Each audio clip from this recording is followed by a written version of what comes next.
Peço para que você abra sua Bíblia em Mateus capítulo 20, Evangelho de Jesus, segundo Mateus, no seu capítulo 20.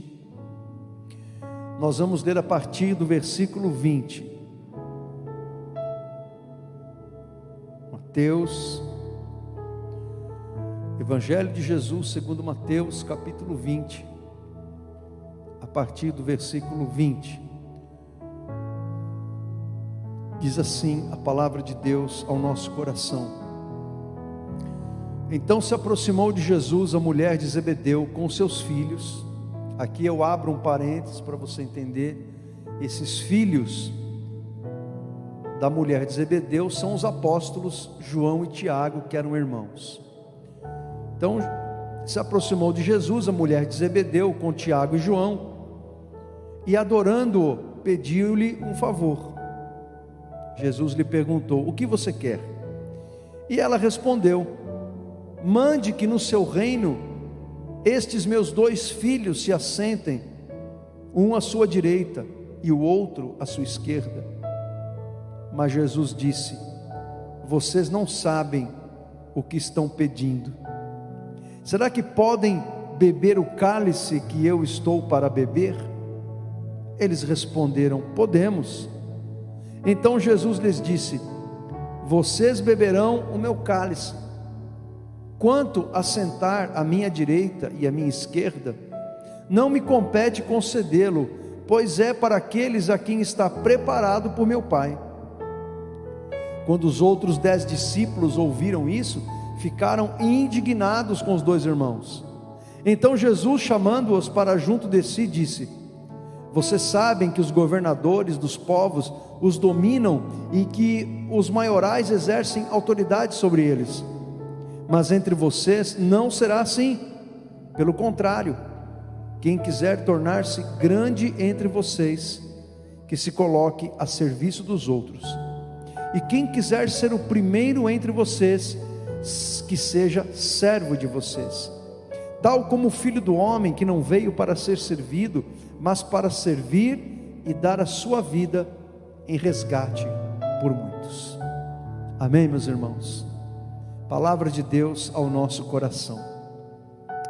Eu quero começar esta mensagem pedindo para que você, durante essas minhas primeiras palavras, você procure pensar naquilo que você pede para Deus. Porque Jesus disse para aqueles 2 irmãos, João e Tiago: vocês não sabem o que vocês estão pedindo. Então eu quero convidar você a fazer esta reflexão. Se você sabe o que você pede para Deus, vá pensando sobre isso à medida que eu vou falando, à medida que eu vou discorrendo esta mensagem de Deus para o nosso coração. Bom, como eu já disse, como já expliquei, essa história envolve os irmãos Tiago e João. Tiago e João, que eram um dos 12 apóstolos de Jesus. A Bíblia diz que João e Tiago, eles eram pescadores. O pai do João e Tiago chamava-se Zebedeu, e a mãe dos 2, Salomé. E pelos relatos bíblicos dos evangelhos, a gente pode inferir, ou mesmo afirmar, que João e Tiago eram primos de 1º grau de Jesus, porque pelos textos bíblicos, pelos evangelhos, pela descrição daquelas mulheres montando o quebra-cabeça bíblico dos evangelhos que descrevem as mulheres que estavam aos pés da cruz, podemos chegar à conclusão que Salomé era a irmã de Maria, a Salomé, mãe de Tiago e João, portanto eles eram primos de Jesus. E diz que o chamado de Pedro, de João e Tiago, foi um chamado muito parecido ao de Pedro e de André, outra dupla de irmãos que faziam parte do grupo apostólico. Aliás, tudo indica que o chamado dos 4 se deu no mesmo dia, mas numa distância de alguns metros uns dos outros. Jesus estava passando pelo mar da Galileia, e lá estavam Pedro e o seu irmão André recolhendo as redes, e Jesus passa por eles, por aqueles dois pescadores, e disse: me sigam, porque agora vocês serão pescadores de homens. Mais adiante, Jesus se encontra com Tiago e João, que estavam com seu pai Zebedeu, e a Bíblia nos revela que Tiago, João e Zebedeu, eles tinham empregados, eles tinham podemos dizer que uma mini empresa de pesca, e eles tinham alguns empregados, e Jesus passa por eles e diz: olha, eu também quero que vocês me sigam, eu farei de vocês também pescadores de homens. E diz os evangelhos que que João e Tiago, assim como Pedro e André, prontamente seguiram ao Senhor. Não sabemos se Jesus, como primo de primeiro grau de Tiago e João, se Jesus conviveu com esses dois. Sabe aquela convivência que você tem com alguns primos, que você cresce com alguns primos como se fossem irmãos? Nós não sabemos, não podemos afirmar, a Bíblia não nos diz isso. Não sabemos qual era o grau de intimidade de Jesus com Tiago e João. O fato é que Jesus os chamou para serem os seus apóstolos, e diz na descrição de Marcos capítulo 3, e somente Marcos traz essa informação, que quando Jesus chamou João e Tiago, Jesus os apelidou de Boanerges, que significa filhos do trovão. Filhos do trovão. E aí você fica imaginando, por que Jesus chamaria aqueles dois irmãos de filhos do trovão? A gente pode levantar várias hipóteses, mas eu acredito naquela que era por conta do temperamento daqueles dois irmãos. Um temperamento explosivo, um temperamento sanguíneo, um temperamento muito parecido com o de Pedro. A gente costuma, nós pregadores, costumamos pegar no pé de Pedro, no temperamento de Pedro, na sanguinidade de Pedro, naquela coisa do Pedro não pensar muito para falar, mas a gente se esquece que João e Tiago também tinham essa impetuosidade da alma, do coração, do ponto de vista negativo. Vamos se lembrar que certa vez alguém estava expulsando demônios em nome de Jesus, e não foi Pedro, mas foi João, que chegou para Jesus e foi reclamar com Jesus: Senhor, tem um cara aí que está expulsando demônios em teu nome. E nós fomos lá e repreendemos o sujeito. Foi o João que falou para Jesus isso, porque normalmente as pessoas que são muito explosivas, às vezes elas podem também ter uma tendência ao exclusivismo, de achar que somente elas têm o direito a certas coisas. E então Jesus disse: olha, não façam isso, porque aquele que não é contra nós é por nós. É interessante que isso está lá em Lucas, e no mesmo capítulo em que Lucas escreve esse incidente, Lucas descreve um outro incidente logo em seguida, porque Jesus estava na Galileia e ia para Jerusalém, ao sul da Palestina, e Jesus tinha que passar por Samaria. Ele poderia dar a volta pelo Rio Jordão, passar por um outro caminho, não passar por Samaria, porque havia uma rivalidade histórica entre samaritanos e judeus, que vinha lá do século 7 a.C., por conta do cativeiro assírio, em que os israelitas foram misturados com outras nações. Então os samaritanos eram um povo mestiço, miscigenado com outros povos. É por isso que os judeus odiavam os samaritanos e os samaritanos odiavam os judeus, e a rivalidade era tão grande entre samaritanos e judeus, e a Samaria ficava entre a Galileia ao norte e a Judeia ao sul, que muitos judeus que passavam por Samaria eram assaltados, eram espancados, e alguns eram até mortos.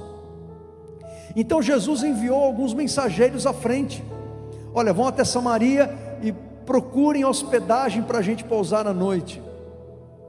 E acontece que esses mensageiros não encontraram hospedagem para Jesus, porque os samaritanos perceberam que aquele grupo de pessoas, aquele grupo de homens eram judeus que estavam indo para Jerusalém. Havia uma rivalidade étnica, racial, histórica entre samaritanos e judeus, e essa rivalidade ainda estava incrustada no coração de Tiago e João. E quando eles ouviram que não deram hospedagem para eles em lugar algum, lá em Samaria, o João e Tiago tiveram uma ideia sensacional. Chegaram para Jesus e disseram assim: Senhor, então vamos fazer o seguinte, assim como Elias fez lá no Antigo Testamento, nós vamos orar e Deus vai mandar fogo do céu, e o fogo de Deus vai consumir todas essas pessoas daqui. E Jesus então, quando ouviu aquela pérola de Tiago e João, dos dois irmãos, dos filhos do trovão, dos Boanerges, Jesus disse: vocês não sabem de que espírito são, vocês não sabem o que vocês estão pedindo, vocês estão redondamente errados, eu não vim para isso, agora não, né? Quando você vai lá para Apocalipse capítulo 19, você vai ver que Jesus na segunda vinda vai vir bem diferente da primeira. Mas o fato é que nós estamos aqui no Evangelho de Mateus capítulo 20, Lucas capítulo 9, que é essa descrição dessa ideia genial de Tiago e João. Então é por isso que, bem provavelmente, Jesus apelidou aqueles dois de filhos do trovão, homens intransigentes, homens sanguíneos, homens coléricos, homens raivosos, homens vingativos, filhos do trovão. E é muito interessante isso, irmãos, porque João e Tiago, juntamente com Pedro, faziam parte daquele trio apostólico mais íntimo de Jesus. Nós não sabemos dizer o porquê que Jesus tinha uma intimidade maior com esses três. Jesus, quando entrou na casa de Jairo para ressuscitar a sua filha, levou somente os três para dentro da casa. Quando Jesus esteve no Monte da Transfiguração, em que apareceu uma visão de Elias e Moisés conversando com Jesus, a glória de Deus se manifestou naquele lugar, Jesus levou apenas os três com ele, e depois que aquela visão se desfez, quando eles desciam do monte, Jesus falou para eles: olha, vocês não vão contar isso para ninguém que vocês viram, só depois da minha ressurreição, aí vocês podem falar para os seus amigos. E quando Jesus ele foi ascendido aos céus, a igreja começou a sua obra na terra, Pedro e João, juntamente com Tiago, não esse Tiago, outro Tiago, irmão de Jesus, filho de Maria, se tornam as colunas da igreja de Jerusalém, os principais líderes da igreja de Jerusalém.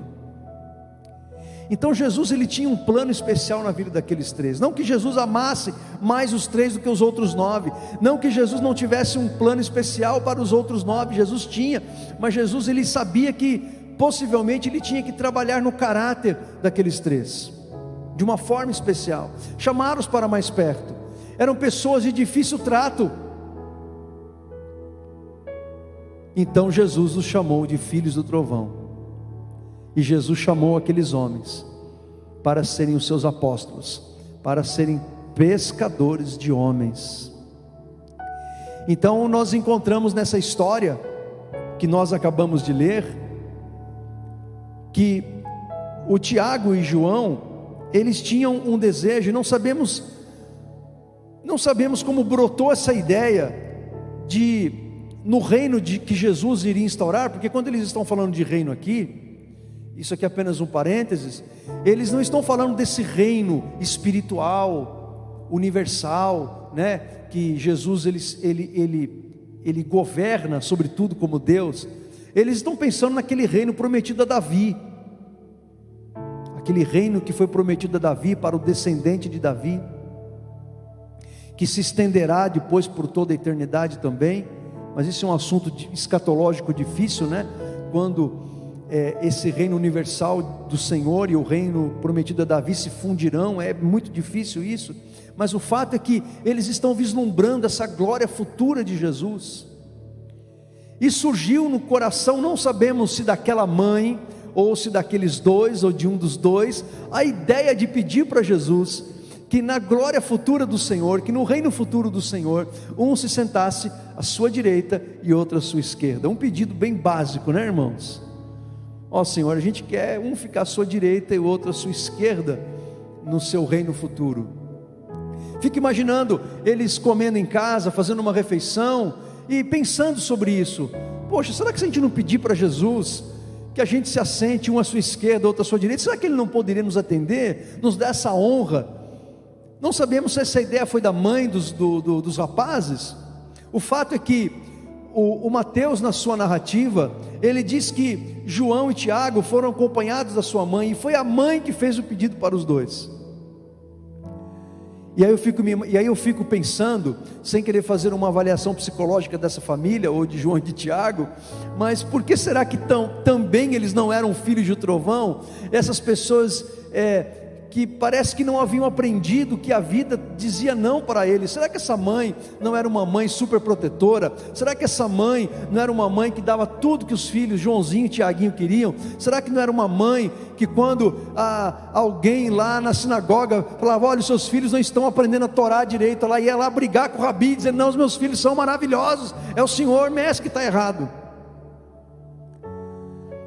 Será que essa mãe não era aquela mãe super protetora? Porque o fato, gente, é que ela foi pedir algo com os filhos, algo que eles poderiam fazer, mas ela estava lá tomando a frente, fazendo um pedido para os seus filhinhos, Tiaguinho e Joãozinho, para que no reino futuro de Jesus, lá estivessem os seus dois pimpolhos ao lado do Senhor Jesus.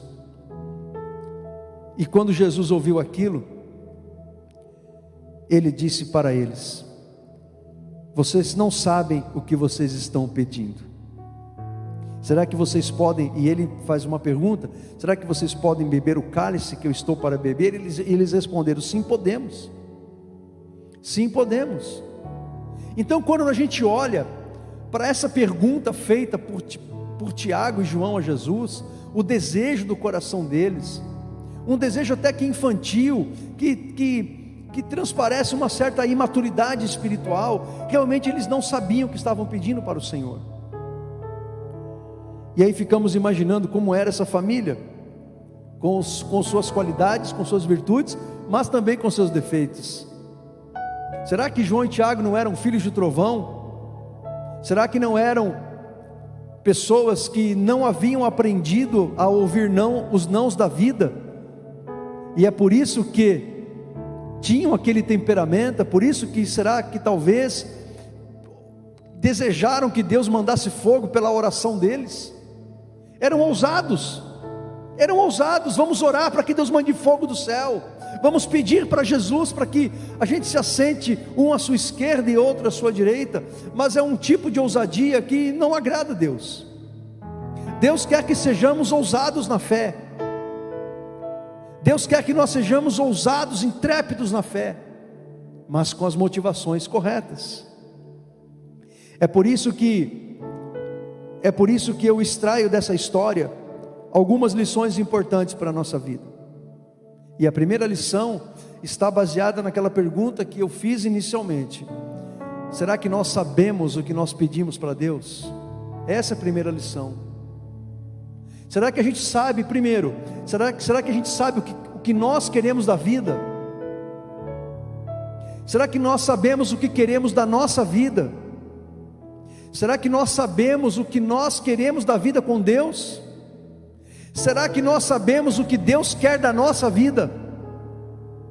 E juntando tudo isso, o que nós queremos da vida, o que nós queremos da vida com Deus, e o que nós sabemos o que Deus quer da nossa vida, será que a gente está sabendo pedir coisas a Deus? Será que a gente sabe o que pede para Deus?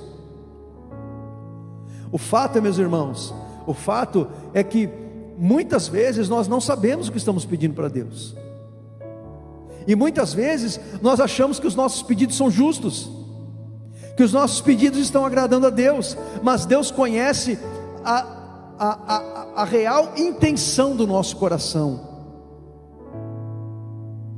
Deus conhece a real intenção do nosso coração. Vamos lembrar o que Tiago escreveu, não esse Tiago aqui, mas vamos lembrar o que Tiago, o irmão do Senhor, escreveu na sua epístola, quando ele diz: olha, vocês pedem e não recebem, porque vocês pedem mal, porque o que vocês pedem é para esbanjar nos deleites de vocês. Então, o que pedimos para Deus e por que e por que pedimos para Deus, isso vai determinar em muito se Deus vai nos atender ou não. Vocês não sabem o que vocês estão pedindo, disse Jesus para Tiago e para João. Era um pedido descabido, era um pedido fora de hora, fora do tempo, fora do lugar, que visava simplesmente preencher o ego e a vaidade e o orgulho daqueles dois. Vocês não sabem o que vocês estão pedindo. Sabemos o que queremos e o que pedimos para Deus, é algo para a gente pensar. Nós somos incentivados por Deus nas Escrituras a pedir.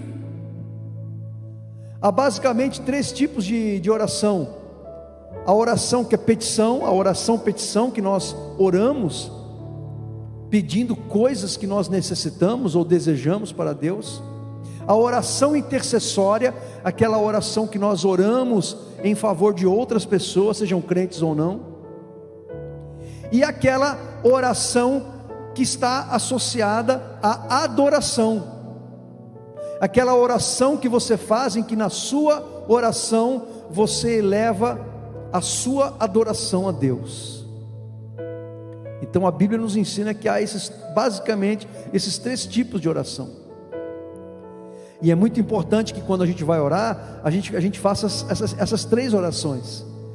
E na oração petição, as Escrituras, Deus na sua palavra nos incentiva a gente pedir. Aliás, Jesus faz isso: pedi e dar-se-vos-á, batei e abrir-se-vos-á, buscai e achareis. Olha o que Jesus fala na parábola do juiz iníquo, parábola do amigo inoportuno.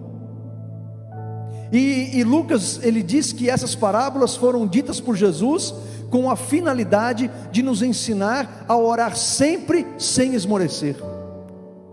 Então não há problema nenhum em você pedir coisas para Deus, desde que as suas intenções sejam aprovadas por Deus, desde que aquilo que você pede tenha aprovação do céu, desde que aquilo que você pede tenha aprovação da palavra de Deus. É por isso que você precisa conhecer a palavra de Deus, para que a tua oração seja recebida no céu de bom grado. Por isso que na vida do crente fiel, não cabe aquela ideia de que a Bíblia precisa ser atualizada, porque pode parecer um discurso moderno, pode parecer um discurso atual, pode ser um discurso muito bonitinho, mas na verdade o que está por trás desse discurso é algo diabólico e maligno. Por trás desse discurso está a ideia da teologia liberal. E o que é teologia liberal? Que não é nova, ela é antiga, é lá do século retrasado, início do século passado. O que a teologia liberal ela preconiza? De que a Bíblia ela não é totalmente inspirada por Deus, de que a Bíblia ela tem erros, de que a Bíblia ela tem falhas, de que os milagres da Bíblia eles não podem ser comprovados cientificamente, por isso são mitos, são lendas. A teologia liberal ela preconiza de que existe um Jesus histórico, o Jesus que realmente existiu, e o Jesus que a Bíblia conta. Nós somos contrários, nós somos totalmente contrários à teologia liberal. Nós cremos que a Bíblia é a palavra inerrante de Deus, nós cremos que a Bíblia toda é inspirada por Deus, nós cremos que os milagres que a Bíblia narram são eventos históricos que aconteceram. Nós cremos no nascimento virginal de Jesus, cremos na sua morte, cremos na sua ressurreição, cremos na sua primeira e na sua segunda vinda, cremos no arrebatamento da igreja, cremos nos milagres narrados pela Bíblia. É por isso que no início do século passado surgiu o movimento do fundamentalismo teológico, do qual nós somos herdeiros. Você precisa conhecer a sua história. O problema da teologia liberal é que você pode fazer da Bíblia o que você quiser, você pode dar a interpretação que você quiser. E o que nós estamos ouvindo hoje é muito mais perigoso do que aconteceu lá no passado, há 100 anos atrás. Porque há 100 anos atrás, com a Revolução Industrial, com o avanço científico, a teologia liberal, ela estava apoiada nas descobertas científicas. E aquilo que a Bíblia não pode provar cientificamente, então esse era o debate. Então a questão era uma questão científica. E a questão da teologia liberal hoje, ela não é científica, ela é moral, ela é comportamental. Ela está combatendo as tradições, os princípios familiares, os princípios bíblicos de família, de governo familiar, de governo de igreja. Então é muito mais sério. É muito mais sério. É por isso que você tem que conhecer o que você está ouvindo, você tem que saber o que você está ouvindo. Ah, mas é o pastor fulano de tal, da igreja tal, muito conhecido, muito amado, muito seguido. Não interessa o que a Bíblia diz, o que o apóstolo João diz. Esse João aqui, ó, que é o nosso assunto aqui, ó. João falou assim: se alguém prega uma doutrina que vai além da doutrina de Jesus, isso deve ser descartado da nossa vida. Então, você tem que conhecer as Escrituras, para que a tua oração, e quanto mais você conhece a Bíblia, mais você conhece a vontade de Deus, e mais centrada na vontade de Deus será a tua oração, e mais as tuas orações serão ouvidas, atendidas, porque você está orando segundo a vontade do Senhor. A segunda lição que eu extraio desse texto, dessa história, é que não há lugar para orgulho, para vaidade, para soberba na vida cristã, no evangelho, no relacionamento cristão, no fazer a obra de Deus, no realizar a obra de Deus, no ministério que nós recebemos do Senhor e que nós pelo qual servimos a Ele e as pessoas. O que aconteceu, gente? Tiago e João foram fazer um pedido para Jesus, não foi? A gente quer ficar um à direita e outro à esquerda, e levaram a mãezinha para dar uma força, né? O que acontece, gente? Primeiro, eles foram repreendidos por Jesus. Vocês não sabem o que vocês estão pedindo.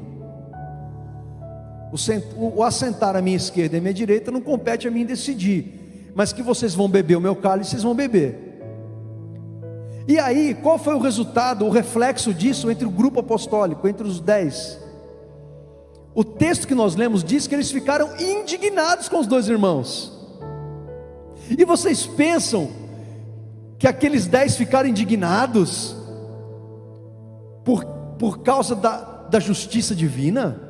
Vocês acham que eles ficaram indignados porque eles não estavam sendo corretos?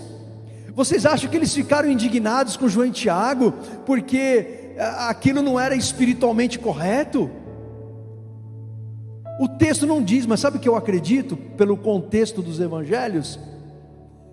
Que eles ficaram indignados porque vai que Jesus aceita aquele pedido. Vai que Jesus aceita, e eles iam ficar assim: por que a gente não teve essa ideia antes? Porque quando você estuda os evangelhos, você vai ver que por diversas vezes os 12 eram pegos por Jesus, discutindo entre eles, para decidir qual deles era o maior entre eles. E todas as vezes que Jesus via aquele tipo de discussão, Jesus os repreendia. Irmãos, até na última ceia, Jesus estava ali todo comovido, entristecido, com a alma esmagada, celebrando a ceia do Senhor, a última Páscoa, instituindo a ceia, lavando os pés dos discípulos. Há todo um clima de comoção e tristeza, e os discípulos estão lá discutindo para ver qual deles era o mais importante, qual deles era o maior.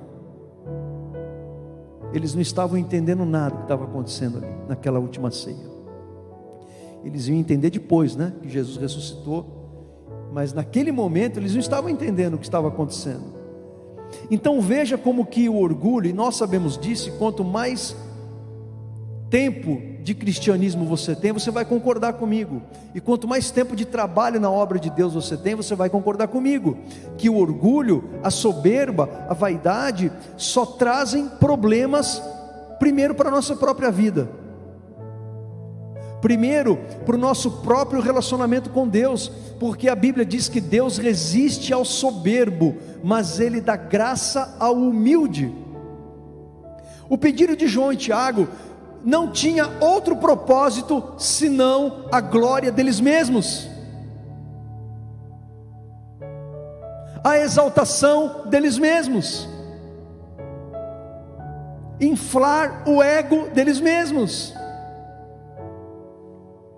Por isso que quando você pede algo para Deus, você tem que pensar: o que eu estou pedindo para Deus vai glorificar o nome do meu Deus? O meu Deus será exaltado, o nome de Jesus será glorificado? Por que eu quero trabalhar na obra de Deus? Por que eu quero ser um pastor? Por que eu quero ser um ministro da música, tocar um instrumento, cantar aqui na frente, ser o dirigente principal? Por que eu quero ser um obreiro? Por que eu quero ter um uniforme? Por que eu quero orar pelas pessoas? Por que eu quero ser um líder de ministério? Por que eu quero ser um líder de casal? Por que eu quero ser um líder de adolescentes, de criança, de mulheres, de homens, de jovens? Por que eu quero trabalhar na obra de Deus? Será que eu quero tudo isso? Será que eu quero estas coisas porque, fazendo uma analogia com o pedido de Tiago e João, eu estou querendo esse lugar ao lado de Jesus, mas não para que Ele seja exaltado, mas para que eu seja visto e glorificado pelas pessoas. Vamos lembrar o que Jesus fala sobre o orar, e sobre o jejuar, e sobre o dar esmolas. Jesus, ele combateu os fariseus, porque eles oravam publicamente, em ruas estratégicas da cidade, onde passavam mais pessoas, na praça ou numa esquina, e eles oravam em voz alta, e Jesus disse que eles faziam aquilo com o objetivo com o propósito de serem vistos pelas pessoas. E o que Jesus nos ensina, que esse tipo de obra, que aos olhos dos homens pode transparecer piedade, espiritualidade, sinceridade, verdade, profundidade espiritual, aos olhos de Deus não tem valor algum. E Jesus, ele diz: olha, não vai receber galardão nenhum do Senhor, porque já recebeu o galardão. Qual o galardão que foi recebido? O aplauso dos homens, o elogio das pessoas. Agora, é melhor receber galardão de ser mortal como eu, ou receber o galardão do Senhor lá no céu, por uma obra feita com sinceridade, com verdade, com humildade, desejando a glória e buscando a glória de Deus? Então, o que essa história de João e Tiago nos ensina é que na obra de Deus não há lugar para o orgulho, para a soberba, para a vaidade, para o egoísmo, para o egocentrismo. E quando damos lugar a esses sentimentos dentro do nosso coração, e eles são os sentimentos motivadores que nos levam a fazer qualquer coisa para Deus, isso não vai dar certo, porque uma hora ou outra isso vai aparecer. Uma hora ou outra, esse negócio vai vazar, de um jeito ou de outro, porque uma hora ou outra vão pisar no teu pé, uma hora ou outra vão te desagradar, uma hora ou outra não vão concordar com você, uma hora ou outra você não será lembrado, não será citado, não será chamado, você será esquecido. E aí nesta hora a gente vai revelar o que está no nosso coração. É nessa hora em que você vai ser convocado a ser substituído por outra pessoa. É nessa hora, quando você será confrontado, em que o seu caráter cristão será testado. É nessa hora que a gente mostra o que está no nosso coração. A primeira lição, se sabemos o que queremos, o que pedimos para Deus, está intimamente ligada à segunda lição, que é a gente examinar o nosso coração e ver o quanto que muitas vezes o orgulho, a soberba, a vaidade estão no comando das nossas decisões, das nossas ações, dos nossos projetos para Deus. Então a gente tem que fazer uma autoavaliação e pedir a ajuda do Espírito Santo para isso. Aquela ajuda que Davi pede para Deus no Salmo 139. Senhor, sonda o meu coração e vê se há algo errado dentro de mim. E a última lição que eu aprendo com essa história é o poder transformador de Jesus. Porque se eu e você estivéssemos no lugar de Jesus, tendo obreiros como aqueles caras que Jesus chamou, como Pedro, Tiago, João, talvez eles fossem reprovados por nós.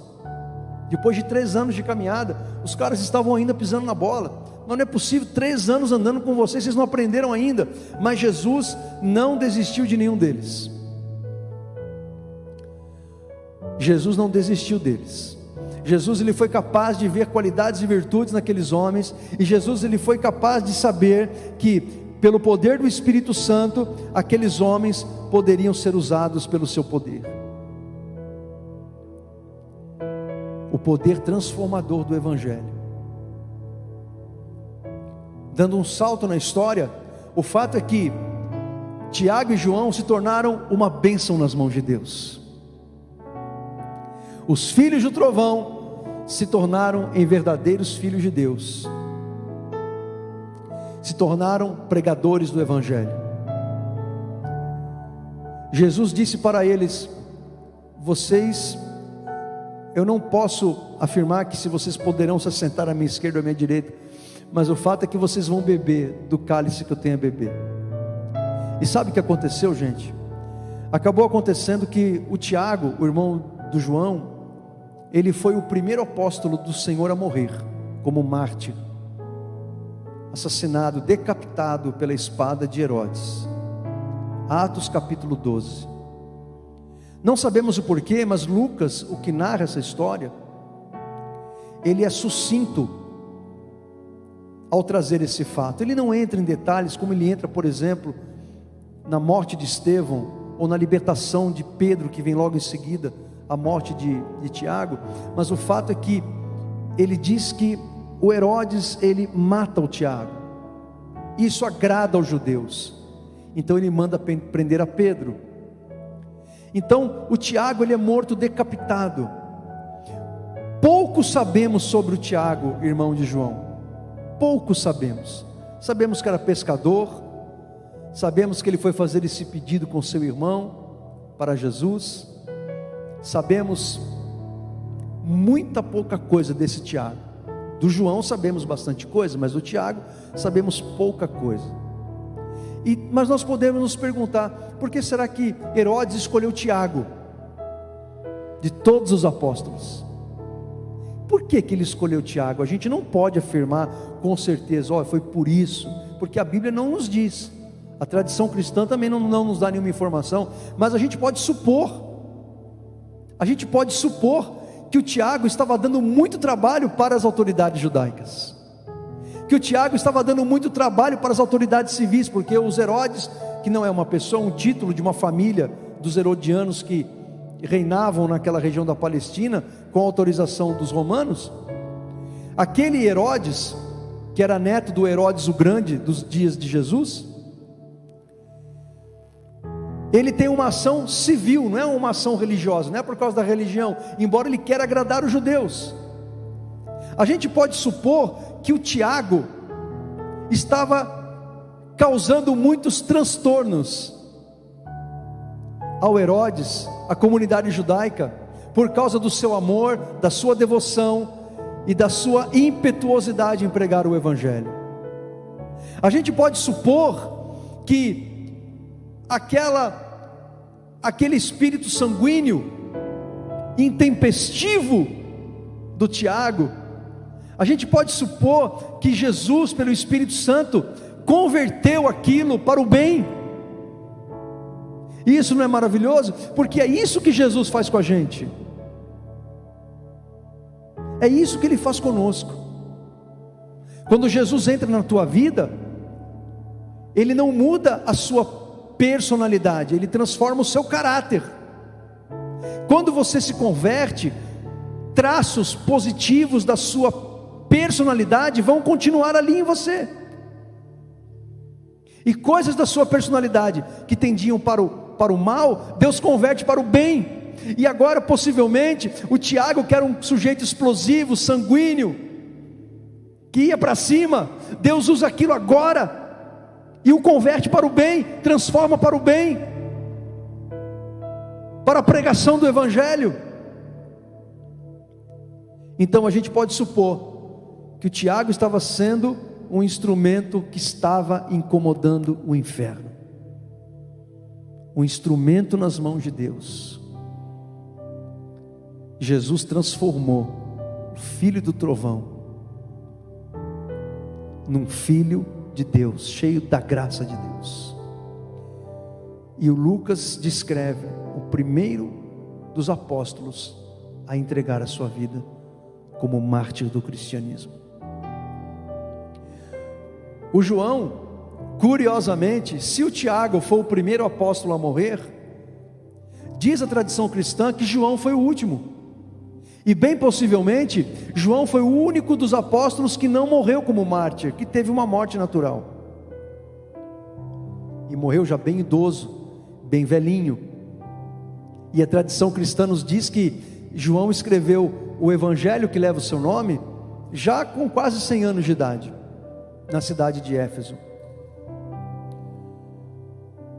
E João, ele é chamado por nós hoje do apóstolo do amor. Como João gosta de falar do amor nos evangelhos e nas suas epístolas. Ele fala muito do amor de Deus por nós. Ele fala muito do amor que nós devemos ter uns pelos outros. Ele diz: aquele que diz que ama a Deus e odeia o seu irmão é mentiroso, está nas trevas. A mesma pessoa que disse para Jesus: Senhor, eu quero estar à sua esquerda, à sua direita, o Senhor escolhe, porque onde os outros 10 vão ficar eu não sei, eu quero estar lá, eu quero estar na coroação, quero ter um lugar privilegiado. O mesmo que disse para Jesus: Senhor, vamos orar e mandar fogo do céu, e os samaritanos vão ser consumidos pelo fogo divino. Agora João escreve: amai uns aos outros, como Jesus nos amou. Aquele que diz que odeia o seu irmão e diz que ama a Deus ao mesmo tempo, tem alguma coisa que não está batendo aí, porque é o poder transformador de Jesus em transformar a nossa vida, em transformar o nosso coração, em transformar o nosso comportamento, em transformar a nossa vida. Tiago e João tiveram destinos bem diferentes. Tiago foi o primeiro a morrer, o primeiro apóstolo a entregar a sua vida, morrer como mártir. João, o último dos 12 a falecer. Possivelmente João era o mais novo, e a tradição cristã nos diz que João não morreu como mártir. Não sabemos ao certo, mas é o que diz a tradição cristã. Mas quando olhamos a história desses dois irmãos, nós aprendemos tanta coisa com Jesus, para a nossa vida com Ele. Amém? Eu queria convidar você a fechar os teus olhos, abrir o teu coração. Eu quero convidar você a pensar. Eu quero acreditar que você tem orado a Deus todos os dias, e que na oração que você faz diariamente a Deus, você deve pedir muitas coisas ao Senhor, porque uma das coisas que nós crentes gostamos de fazer é pedir para Deus, né? A gente pede para Deus que nem filho, criança pede para a gente as coisas. Você sabe o que você está pedindo para Deus, você sabe o que você está pedindo para Ele, você sabe o que está motivando o que você pede para o Senhor. Isso também é um convite para você pedir a ajuda do Espírito Santo, para Ele te ajudar a identificar se não há orgulho nesse pedido, se não há vaidade, se não há egoísmo.